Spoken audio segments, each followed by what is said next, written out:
I'm going to create a brand new database. So I'm going to click the New Database tool.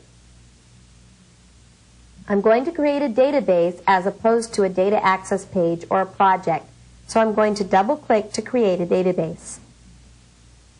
The File New Database dialog appears, asking me for the location and name of my database. I'm going to pick the location for my database, and the location that I'm going to select is on my D drive in a folder called Keystone, Application Development Level 1. And I'm going to go ahead and call this database Customers.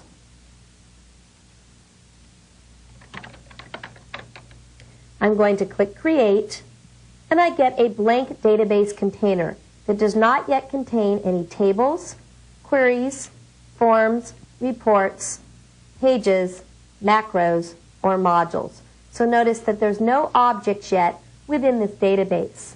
What I'm going to do is click the Tables tab so that I can create a new table. There's a few different ways that you can create a new table. You can create a table in Design View by using this shortcut right here. You can also create a table using a wizard. That's covered in the Users series. You can create a table by entering data and have Access guess the attributes of that table that you're creating.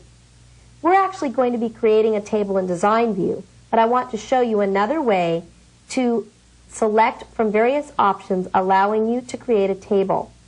If with the tables selected in the Objects list, you click New, notice that the New Table dialog appears. From the New Table dialog, you can opt to create a table in Datasheet View, Design View, using a wizard, or you can even import or link to a table from here. I'm going to go ahead and cancel, because generally when you're creating a new table in Design View, you're simply going to use the shortcut.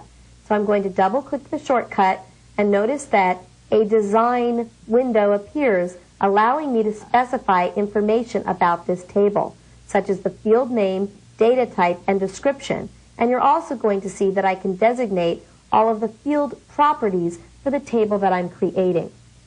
We're going to create a table that contains customer information.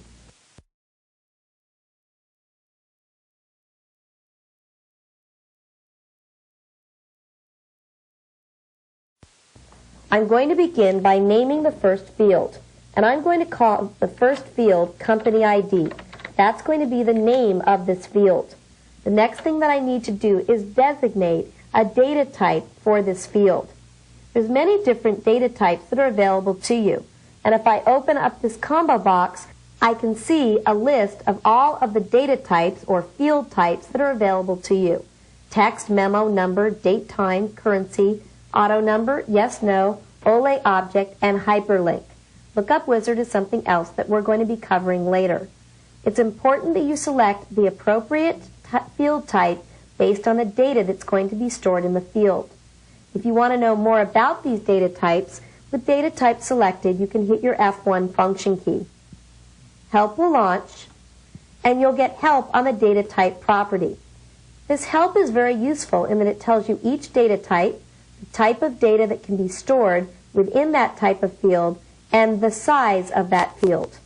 So you can see that each field type is different, and the type of data that can be stored within it is quite different as well.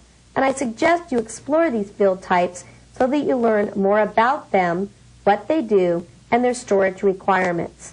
I'm going to go ahead and minimize help for right now, and we're going to designate the company ID as an auto number field, which, by the way, is stored as a numeric field and stored as a long integer. Now, this is something else you need to look at.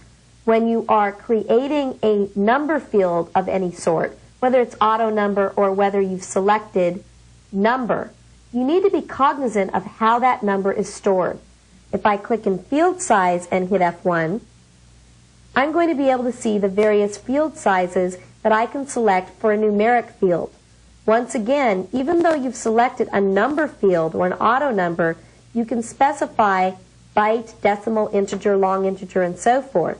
And this column tells you a description of the range of values that can be stored in that particular field type and the decimal precision. And another important thing is how much storage space that particular data type consumes.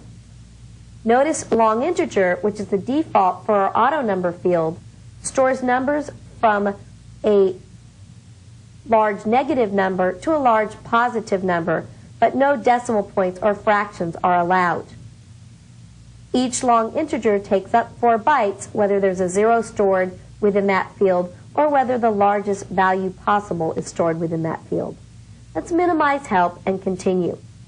So I've established a field called company ID, which is going to be an auto number.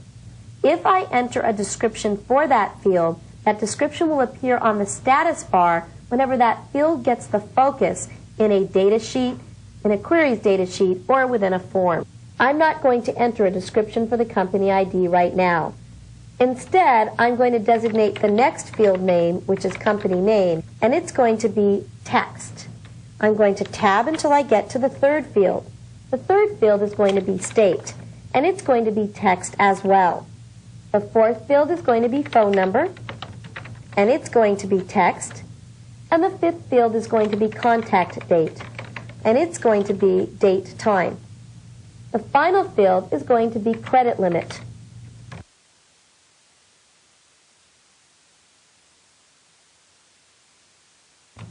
And my credit limit field is going